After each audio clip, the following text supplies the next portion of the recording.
শুভেচ্ছা বক্তব্য নিয়ে আসার জন্য অনুরোধ করছি ছাত্রদলের সাবেক সহসভাপতি দৌলতপুর ইউনিয়ন বিএনপির আজীবন দপ্তর সম্পাদক জনাব কবি এসপি সাহেব সেবুকে।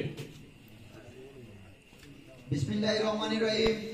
বাংলাদেশ জাতীয়তাবাদী দল বিএনপি ৩ নং ওয়ার্ড শাখা কর্তৃক আয়োজিত আজকের মত বিনিময় সভায় উপস্থিত সম্মানিত সভাপতি, প্রধান অতিথি এবং অত্র ওয়ার্ডের বিএনপি ছাত্রদল, যুবদল, স্বেচ্ছাসেবক দল, কৃষক দল সহ অত্র ওয়ার্ডের সর্বস্তরের জনগণ, আপনাদের মনে রাখা উচিত 2011 সালে আজকে যেখানে মিটিং হচ্ছে সেখানে আপনার আমার প্রাণপ্রিয় নেতা জননেতা ইলিয়াস আলী ভাষণ দিচ্ছিলেন।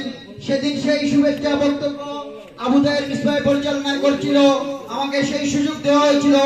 আজকে আমাদের নেতা আমাদের সামনে উপস্থিত নেই, কিন্তু আমরা বিশ্বাস করি, আস্থা রাখি এবং প্রত্যাশা করি নির্বাচনের পূর্বে আপনার আমার প্রাণপ্রিয় নেতা জননেতা ইলিয়াস আলী সুস্থ ঐক্যত অবস্থায় সিলেটের মাটিতে বাংলার জমিনে ফিরে আসবেন।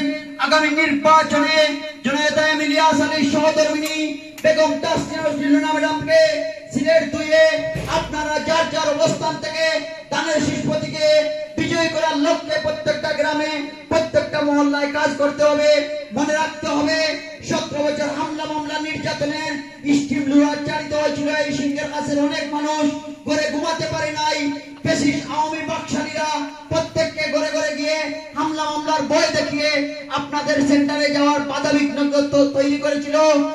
নির্বাচনের পর যেই আওয়ামী বাকশালীদের প্রত্যেকটা রক্তের গুদার জবাব দেওয়া হবে। প্রত্যেকে তালিকা করে রাখবেন যারা আওয়ামী লীগ করতো, তার বাংলা জবাব দিব ইনশাআল্লাহ। বাংলাদেশ জিন্দাবাদ, জিন্দাবাদ, বেগম তাসনিয়া ম্যাডাম জিন্দাবাদ। বক্তব্য নিয়ে আসার জন্য ছাত্রনেতা ফাহাদ আহমদ শাওনকে। বিসমিল্লাহির রহমানির রহিম। শহীদ জিয়া অমর ভাই, দেশ নেত্রী বেগম খালেদা জিয়া জিন্দাবাদ। তারুণ্যের অহংকার দেশ নায়ক তারেক রহমান জিন্দাবাদ। আমাদের